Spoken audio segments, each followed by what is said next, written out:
It's time for Debrief. Catch up on the week's top stories on TRT World.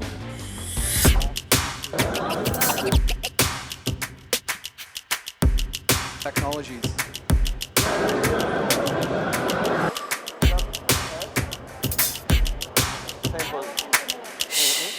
Sudan's Paramilitary Rapid Support Forces claim to have captured the army headquarters in the city of Fasher.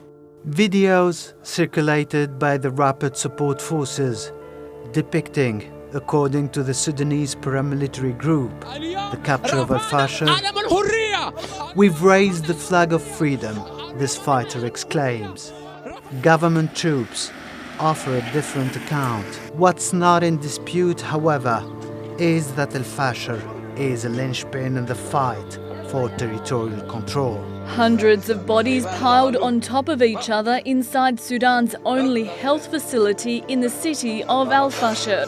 The Sudan Doctors Network reported Rapid Support Forces cold-bloodedly killed everyone. We were horrified by reports of the tragic killings of more than 460 people, both patients and their companions, at the Saudi maternity hospital in Al Fasher. At least 38 unarmed civilians have been executed by the Paramilitary Rapid Support Forces in North Kordofan. That's according to the Sudan Doctors Network, which has described the incident as ethnic genocide. Hunger, disease, the decline of essential services, they're all cumulatively taking a terrible toll. More than 30 million people, unbelievable, across Sudan now relying on humanitarian aid. RSF is committing more and more atrocities and violations against the civilians. Al Fasher was under massive blockade and siege by the RSF for the last 550 days. There were no food, no medicines allowed to go into the city. Can anyone here say that we did not know this was coming?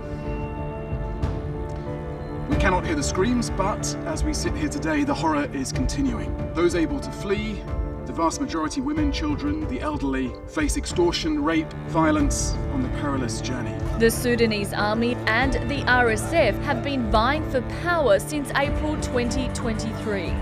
There are now fears that Africa's third largest country may be split again, nearly 15 years after South Sudan gained independence. That came after a civil war that killed 500,000 people. So far, this one has cost 40,000 people their lives and displaced 40 million others, creating the world's worst humanitarian crisis.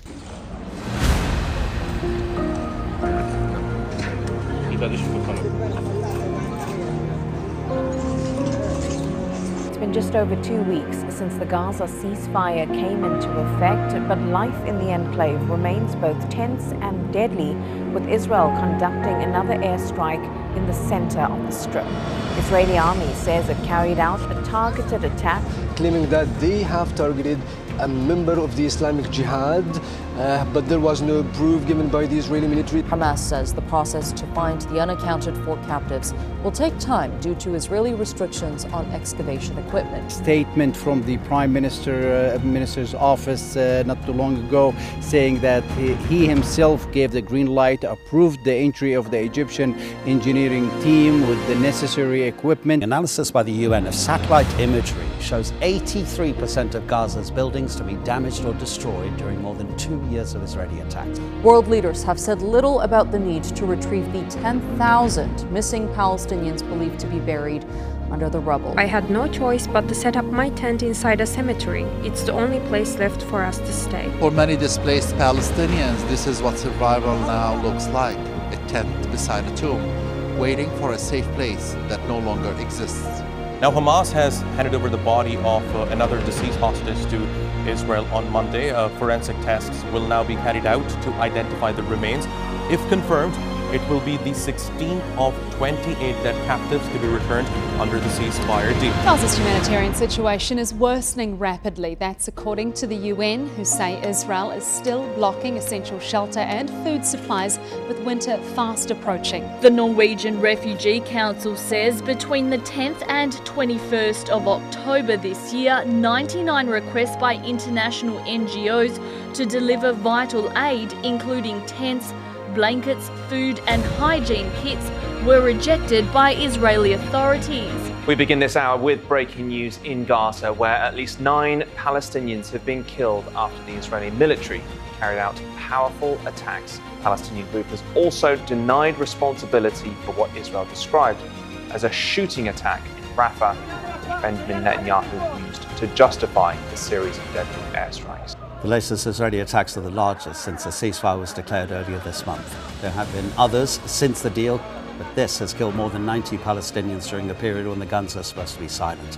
These new assaults have hit homes, schools and residential blocks in Gaza City, Beit Lahia, Nuseirat and Khan Yunis. Francesca Albanese has presented her report titled Gaza Genocide, a Collective Crime, to the UN General Assembly. Diplomatically, militarily, economically, member states with their actions and omissions have supported, have enabled, have created the conditions for Israel's impunity to fester. We have senior Jewish Haredi leaders who today have organised what they are calling a million-man march. And we're seeing some of the pictures from earlier as they were en route to take place in this protest. The million-man march and a prayer. And this is on the theme of army conscription. Well, Neil, this is an unprecedented scene that we have. Testing two things. The first and main issue is the conscription law. And the Supreme Court in Israel ordered the Ultra Orthodox Jewish men to start serving in the military, and that has outraged the religious parties who have been resisting allowing the Jewish Ultra Orthodox men to join in the military. More shots, more stories with the news in brief. On Thursday, U.S. President Donald Trump and Chinese President Xi Jinping met for talks in the South Korean city of Busan. Their negotiators reached a basic agreement not to impose export controls on rare earth minerals. Trump dropped U.S. tariffs on China from 57% to 47%, and Beijing agreed to start buying U.S. soybeans again. But the two nations are also rivals in the South China Sea, where U.S. relations with South Korea and Japan threaten China's dominance. And given their goals, both U.S. goals in terms of the region and China's goals in terms of asserting its security in the region, that's going to be much more difficult to settle than perhaps global trade and tariff relations. The talks took place on the final day of Trump's tour of Asia, during which he also signed cooperation and rare earth minerals deals with Japan's new prime minister and tariff and investment deals with South Korea. It was a devastating week for Caribbean island nations. On Tuesday, Hurricane Melissa slammed into Jamaica at speeds nearing 300 kilometers an hour. It made landfall as a Category 5 storm, the strongest the island has ever recorded. It flattened homes, schools, hospitals, and caused widespread flooding. It was terrible. The wind, it was violent. 3/4 of the island was left without power, and the Prime Minister declared a state of emergency. A weakened Melissa also hit Cuba on Wednesday, forcing more than 700,000 people to evacuate. Several people in Haiti were also killed during the storm. Wednesday's Dutch elections have seen the nation's lead parties, Geert Wilders' far-right Freedom Party and the Democrats' 66 Party, go neck and neck as they vie for seats in parliament. By the end of Thursday, the parties were tied at 26 seats, a 17-seat gain for D66 and an 11-seat loss for the far right. But for a majority, the Dutch parliament needs 76 seats, so D66 must turn to others to form a coalition. It could take many months to form a government here as parties negotiate amongst themselves and try to work out who they will or won't work with. Last time, it was around 7. One thing is known. Geert Wilders is not likely to be the next prime minister. All of the major parties have refused to work with him. Tens of millions of Americans scrambled to secure food, fearing Department of Agriculture or USDA plans to stop distributing food assistance funds. The department announced it would cut the aid, part of the Supplemental Nutrition Assistance Program, or SNAP, on November 1st if the U.S. government shutdown drags on. The monthly payments have helped more than 42 million people afford to eat. That's 1 out of every 8 Americans, including low-income and military families, college students, and the elderly. SNAP is an essential piece of meeting the food need in the United States. But on Friday, 2 federal judges ruled the Trump administration must use the program's contingency funds to continue payments. And we bring you a taste of our programs. The US president has announced additional tariffs on Canada. The decision comes in retaliation to an anti-tariff advertisement sponsored by the Ontario government. When someone says, let's impose tariffs on foreign imports, it looks like they're doing the patriotic thing by protecting American products and jobs. And sometimes for a short while it works, but only for a short time. But over the long run, such trade barriers hurt every American worker. This was the ad quoting former US President Ronald Reagan that provoked Donald Trump's anger. He called it cheating, claiming Reagan was in fact an advocate for tariffs. Trump has now threatened an additional 10% tariff on goods imported from Canada. The US has already imposed a 35% levy on all of its neighbors' goods, and that's on top of duties on sectors like 50% on metals and 25% on cars. Canada is the only G7 country not to reach a deal with Washington since Trump began his tariff policies. To Kenya now, where the Electoral Commission had aimed to register more than 6 million new voters ahead of the 2027 general election.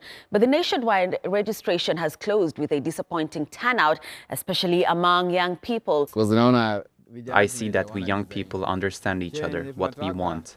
These old guys want to keep saying we should let the elders lead, but no, they can't bring us progress. So somebody reckons, why should I spend my money going to register? So they may be waiting for the mass voter registration, which is taken to the people.